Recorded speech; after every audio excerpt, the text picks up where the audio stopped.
Sredni Vashtar by Saki. Conradin was 10 years old, and the doctor had pronounced his professional opinion that the boy would not live another 5 years. The doctor was silky in effete and counted for little, but his opinion was endorsed by Mrs. de Ropp, who counted for nearly everything. Mrs. de Ropp was Conradin's cousin and guardian, and in his eyes she represented those 3/5 of the world that are necessary and disagreeable and real. The other 2/5, in perpetual antagonism to the foregoing, were summed up in himself and his imagination. One of these days Conradin supposed that he would succumb to the mastering pressure of wearisome necessary things such as illnesses and coddling restrictions and drawn-out dullness. Without his imagination, which was rampant under the spur of loneliness, he would have succumbed long ago. Mrs. de Ropp would never, in her honestest moments, have confessed to herself that she disliked Conradin, though she might have been dimly aware that thwarting him for his good was a duty which she did not find particularly irksome. Conradin hated her with a desperate sincerity which he was perfectly able to mask. Such few pleasures as he could contrive for himself gained an added relish from the likelihood that they would be displeasing to his guardian, and from the realm of his imagination she was locked out an unclean thing which should find no entrance. In the dull, cheerless garden, overlooked by so many windows that were ready to open with a message not to do this or that, or a reminder that medicines were due, he found little attraction. The few fruit trees that it contained were set jealously apart from his plucking. As though they were rare specimens of their kind blooming in an arid waste, it would probably have been difficult to find a market gardener who would have offered 10 shillings for their entire yearly produce.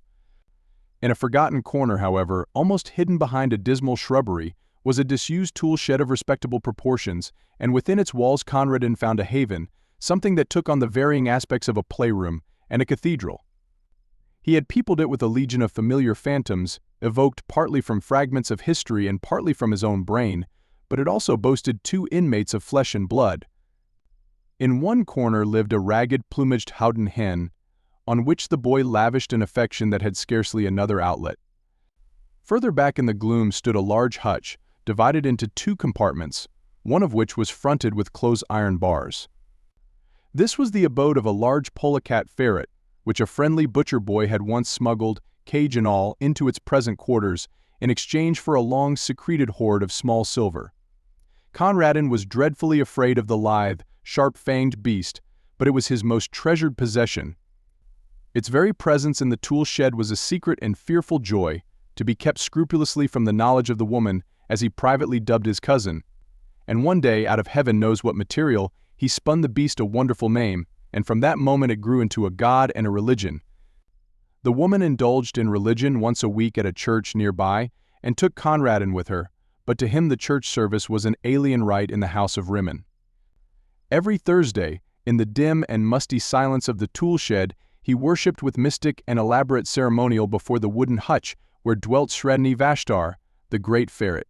Red flowers in their season, and scarlet berries in the winter time, were offered at his shrine, for he was a god who laid some special stress on the fierce and patient side of things, as opposed to the woman's religion, which, as far as Conradin could observe, went to great lengths in the contrary direction, and on great festivals powdered nutmeg was strewn in front of his hutch, an important feature of the offering being that the nutmeg had to be stolen.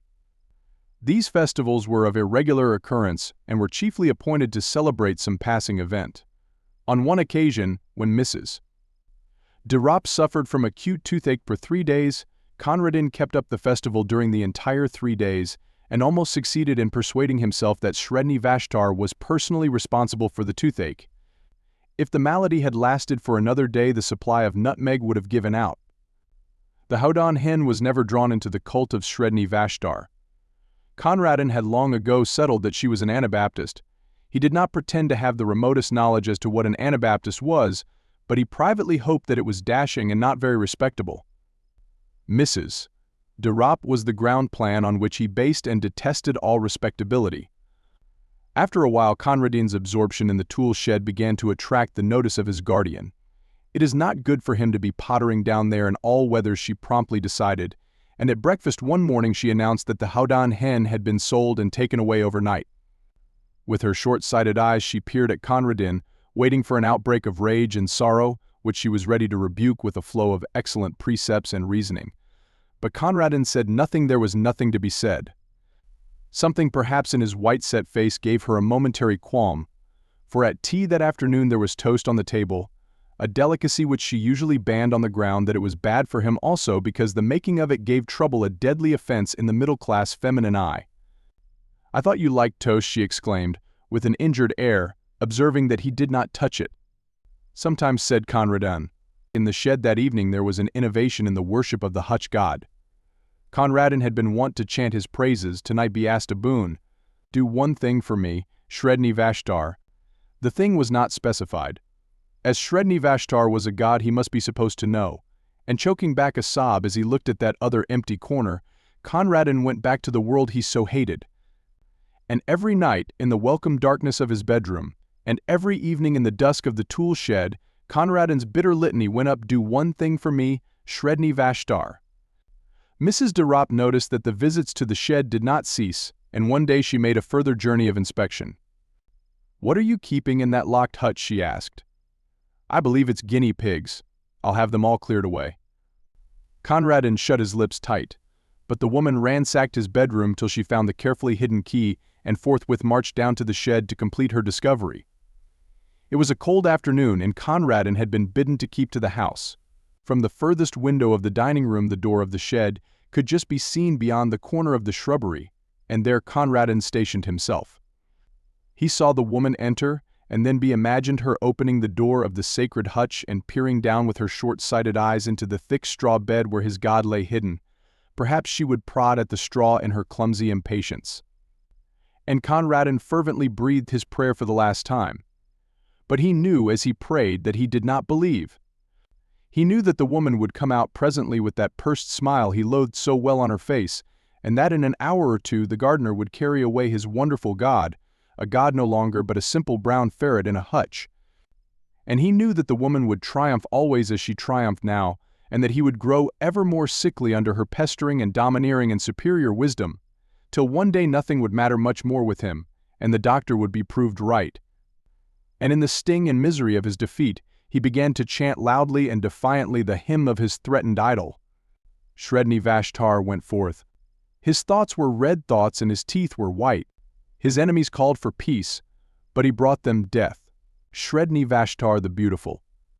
And then of a sudden he stopped his chanting and drew closer to the window pane.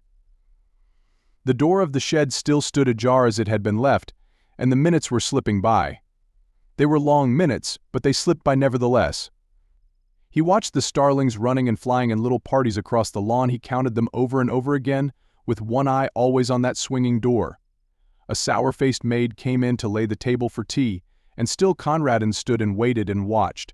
Hope had crept by inches into his heart, and now a look of triumph began to blaze in his eyes that had only known the wistful patience of defeat. Under his breath, with a furtive exultation, he began once again the paean of victory and devastation.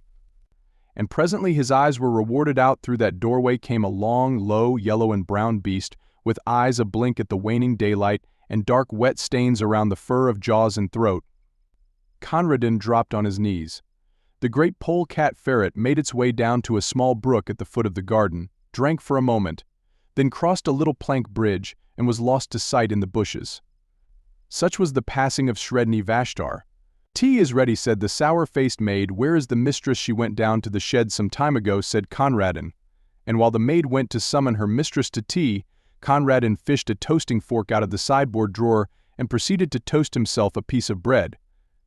And during the toasting of it and the buttering of it with much butter and the slow enjoyment of eating it, Conradin listened to the noises and silences which fell in quick spasms beyond the dining-room door. The loud foolish screaming of the maid, the answering chorus of wondering ejaculations from the kitchen region, the scuttering footsteps and hurried embassies for outside help, and then, after a lull, the scared sobbings and the shuffling tread of those who bore a heavy burden into the house.